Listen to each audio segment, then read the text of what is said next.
вақты үз ішін башлап жіберді. Студияда Лина Хасаншыны исәнмісіз? Сәләмәтләндіру лагерінде каникулларны біргәләп ұйыштырабыз. Ознақай музейларында күн һәм төн кім бара? Бүгілмә оқушысы халық ара олимпиадада яхшы нәтиҗә күрсәтә. Бүген Татарстан Республикасы матбугат көне 1905 елның 19 майында Санкт-Петербургта Гатаулла Баязитов татар телендә Нур газетасының 1 номерын чыгара. Бу вакыйга татар журналистикасы тарихы башланган көн булып санала. Матбугат көне уңаеннан без Әлмәт таңнары һәм Знамя труда газетлары редакциясендә экскурсияда булып кайттык. Әлбәттә, инде бүген матбугат көне уңаеннан татар журналистикасы турында әйтмәм мөмкин түгел, чөнки аның гасырларга сузылган тарихы бар һәм ул гомер буе кешегә иң беренче чиратта мәгълүмат, яңа информация биреп торучы. Һәм инде аның максаты тагын бер ул тәрбия чарасы һәм заман таләпләренә туры килә торган формада аны халыкка, укучыга җиткерү. Әлмәт таңнары газетасының шактый зур тарихы бар. Башта ул Знамя труда газетасы дубляжы буларак хезмәт байрагы исеме астында чыга. 90-нчы елларда үзгәртеп кору вакытында Әлмәт таңнары аерым газета буларак дөнья күрә башлый. Аның беренче редакторы язучы Әсхат Сахапов була. Аны Гөлгенә Кәримова алыштыра. Аннан соң газетаны Гөлназ Гыйззәтуллина җитәкли. Бүген Әлмәт таңнары редакциясендә дистәгә якын кеше эшли. Араларында иң өлкәне Гөлфия Паханова. Ул газета редакциясендә 30 елга якын эшли. Үзе газетада корректор, үзе тәрҗемәче. Газета версткасы өчен Ландыш Гайнетдинова җавап бирә. Журналистлар Резидә Исмәгыйлова һәм Резидә Шамсуллина газета битләрендәге кызыклы материаллар белән баит. Журналистлар Резидә Исмәгыйлова һәм Резидә Шамсуллина газета битләрен кызыклы материаллар белән баита. Интернет челтәрләрендә басма яңалыкларын Роза Сахабиева яктыртып бара. Ул газета сайты өчен җавап бирә. Журналист булу ул ничек дип әйтергә кирәк? Ул профессия гына түгел, йөрәктән чыккан эш дип әйтергә кирәк. Журналист теләсә кем журналист була алмый. Һәм журналистның һәрберсенең үзенең стиле бар, язу стиле бар. Һәрберебез без төрлечә. Мин коллегаларыма чын күңелдән бу бәйрәм белән котлыйм. Аларга иң беренче чиратта сәламәтлек, гаилә бәхете телим. Аларның каләмнәре һәрвакыт үткер булсын.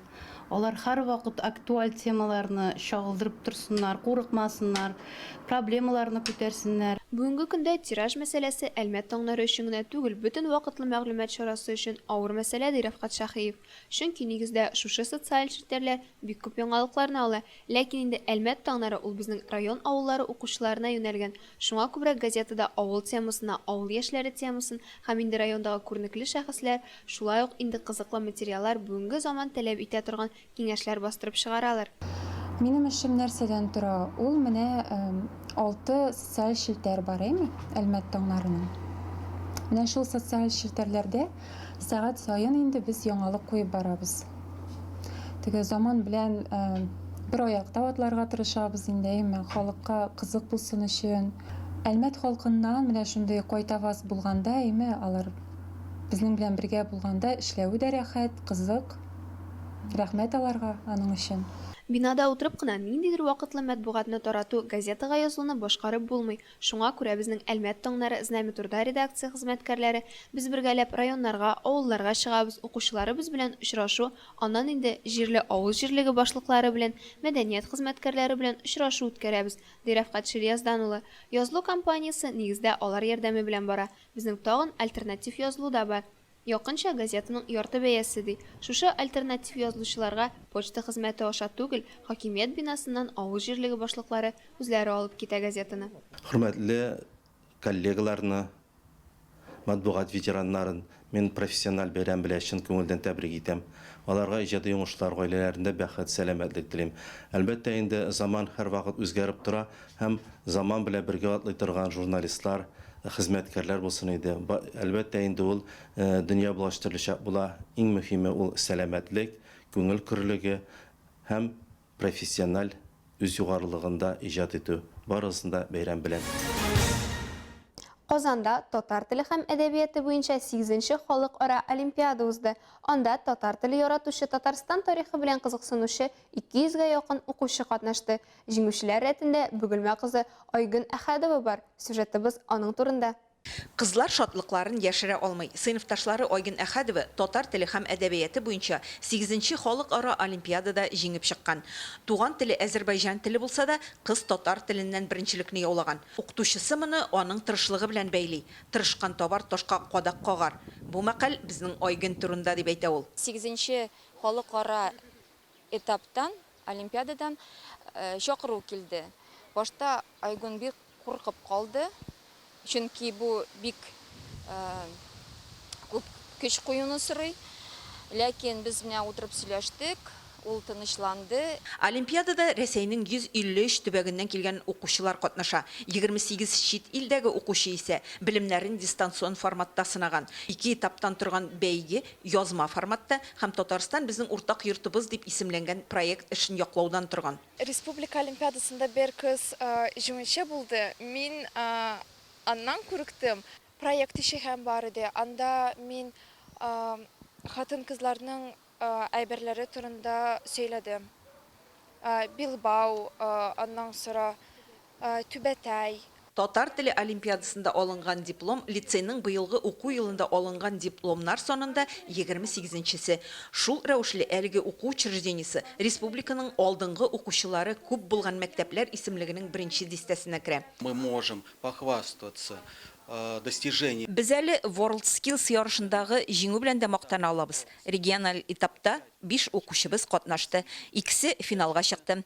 Шулай итеп алар Татарстанны тәкъдим итәчәк. И будут представлять Республику Татарстан. Олимпиада һәм башка бәйгеләрдә җиңүчеләрнең фотолары лицейның почет тактасына эленә. Ойгын Әхәдованыкы да анда урын алачак. Айгөл Шәрәфиева, Максим Брюхачев, Луч Әлмәт телекомпаниясе яңалыклары.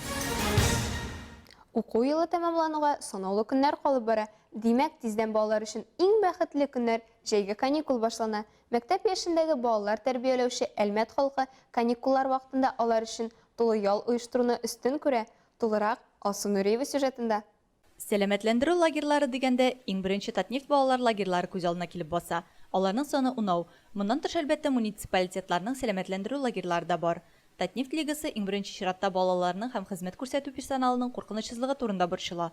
Барлык сәламәтләндерү учреждениеләрендә бер идея, бер максат, бер команда белән берләшеп, яңа сезонны ачырга әзер. Россия кулланышлар җәмгыяте санитар кагыйдәләргә яңа төзәтмәләр керткәннән соң, Татнефть бу елгы җәйге ял сезоны узган елга караганда уңышлырак булачагына өмет баглый. Быел һәр сменада балалар саны 25%-ка кимеде. Узган елларда сменага 260 кеше алсак, быел нибары 195 бала кабул итә алабыз. Роспотребнадзор киңәше буенча отряд чараларын саф һавада үткәрергә планлаштырабыз. Әгәр балада респиратор авыру билгеләре һәм югары температура барлыкка килсә, аны ата-аналар яки ашыгыч ярдәм килгәнчә үк изоляцияләргә тиеш булачаклар. Әгәр балалар сырхауханәсендә COVID-19 диагнозы куелмаса, бала кире лагерьга кайталачак. Тик мондый хәлгә юл куймас өчен вируслардан саклау өчен яңа чаралар барлыкка килде. Һәр корпуска кергәндә терсәк дозаторлары барлыкка килде. Дозаторлар һәр бүлмәдә һәм һәр катта булачак. Тагын рециркулятор нурландыргыч һәр катта урнашкан. Һәр корпуста җылы термометрлар бар. Аның белән иртә-кич балаларның тән температурасын үлчәячәкләр. Балаларны отрядның җыелу урынына аларны гадәттәгечә әтиәннәр алып килә. Яңа кагыйдәләр буенча ата-аналар көне булмаячак. 21 көннән соң кабат очраша алачаклар. Соңыннан күз яшьләре булмасын өчен иң мөһиме бөтен нечкәлекләре турында балага дөрес итеп сөйләү. Шулай ук Ростуризм балалар лагерына юллама өчен кэшбэк программасын башлап җибәрде. Юлламаның 50% кире кайтачак, ләкин берничә шарты бар. Барасы лагерь балаларның ялын оештыру реестрында булырга тиеш һәм лагерь өчен мир картасы белән түләргә кирәк. Бар тик ул картага гына акчаны кире кайтарып була. Алсу Нуриева, Олег Павлов, Әлмәт Луч телекомпаниясе. Халыкара музей көне уңаеннан Азнакай төбәкне өйрәнү музейында көн һәм төн чаралары уздырылды. Азнакайның иң күркәм урынына урнашкан әлеге бина нефтчеләр ярдәме белән төзелгән. Ә бүгенгесе көндә исә Азнакайлыларның иң яратып йөри торган урынына әйләнеп килә. Бүген халыкара музей көне. Шуңа күрә дә Азнакай музеенда көн агымында бик күп чаралар оештырылды. Все нашли свои станции. Музейда көн һәм төн чаралары мәктәп укучылары өчен квест уен үткәрү белән башланды. Бу чара Татарстан Республикасында татар теле ел кысаларында Милләтләр дуслыгы исеме астында узды. Алга таба район оешмалары командалары арасында квест уен булып үтте. Бу чара Азнакай районы оешуга 90 ел тулу уңаеннан төбәк белгечләре исеме астында узды. Ватан космонавтикасының 60 еллык кысаларында балалар өчен планетарий тәкъдим ителде. Кичке якта музей балалар өчен дип аталган күңел ачу чарасы үткәрелде. Шулай ук кул эшләре осталары да үз урыннарын алдылар. Портрет төшерү, агачтан әйберләр ясау, музыкаль кораллар ясау буенча осталар төрле мастер-класслар күрсәттеләр. Иң беренче, минем онугым тугачтан минем ничектер матур итеп бишек ясыйсым килде. Менә шуннан шул бишекне ясыйганнан соң мин инде каралмыйдым, мин булдыра алам икән бит дип мин аны ясый башладым. Моннан соң агач турында аңлый башладым. Чыннан да элеккеге кешеләр әйткән, ой, кайбер агач бит ул майлар сыман киселә, кайбер санын күпме теләсәң дә кисеп булмый. Менә шулай икән ул. Менә шуның.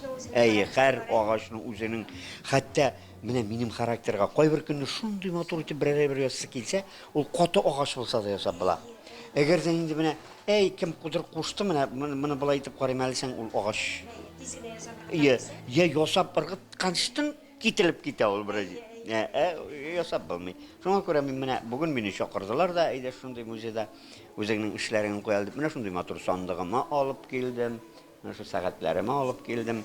Соңыннан музей каршында җыйналган ознакайлылар өчен музейда төн исеме белән акция ачылды. Биредә котлау сүзе белән Мәдәният идарәсе начальнигы Гөлсинә Хафизова чыгыш ясады. Бүләкләү көннәре акциясында катнашучыларга, музей эшчәнлегендә үзләреннән зур өлеш кертүчеләргә мактау кагазьләре һәм бүләкләр тапшырылды. Музей каршында җанлы матур бәйрәм булды. Ул азнакай үзешчәннәре, балалар сәнгать мәктәбе коллективлары, төрле түгәрәккә йөрүче төркемнәрнең концерт номерлары белән үрелеп барды.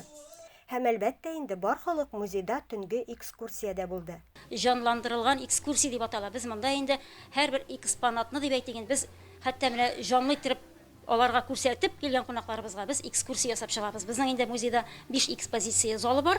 Шушы заллар буенча без инде әлбәттә экскурсия үткәрәчәкбез. Экскурсиялар безнең татар һәм рус телләрендә үтәчәк. Илмира Шәрифуллина, Рөстәм Акбаров, Яңалыклар вакыты, Луч, Әлмәт телекомпаниясе. Илне ир-егетләребез тота, туган якның горурлыгы аның абруйлы шәхесләрендә, азнакай үзендә туып үсеп эшләре белән туган җирне оллаучы шәхесләре белән горурлана. Шуларның берсе Татарстанның атказанган хезмәткәре, тарихчы, язучылар берлеге әгъзасы, язучы-публицист Бөтендөнья татар конгрессының татар халкына күрсәткән хезмәтләре өчен медале иясе, Саҗидә Сөләйманова премиясе лауреаты Марсель Гарипов үзенең 75 яшьлек юбилеен билгеләп үтте. Иң элек Илһам ансамбле башкаруында пар ат композициясе күрсәтелде. Юбилярны котларга аның якын туганнары, дуслары, каләмдәшләре, аның иҗатын үз күрүчеләр җыйналган иде. Беренче котлау сүзе район башкарма комитеты җитәкчесе Айдар Шәмсетдиновка бирелде. Без синең белән горурланабыз, диде җитәкче. Район үсешендә зур өлеш керткәне өчен тарихчыга рәхмәтен белдерде. Алга таба юбилярны тәбрикләргә сәхнә түренә Азнакай мәдәният йорты директоры Ланда Шәрәфиева чыкты. Автор үзе иҗат иткән җырны башкарганда Марсель абый тормыш иптәше белән егетләрчә вальс әйләнде. Туган як турында китаплар язу минем күңелемә иң ятышлы һөнәр, диде язучы.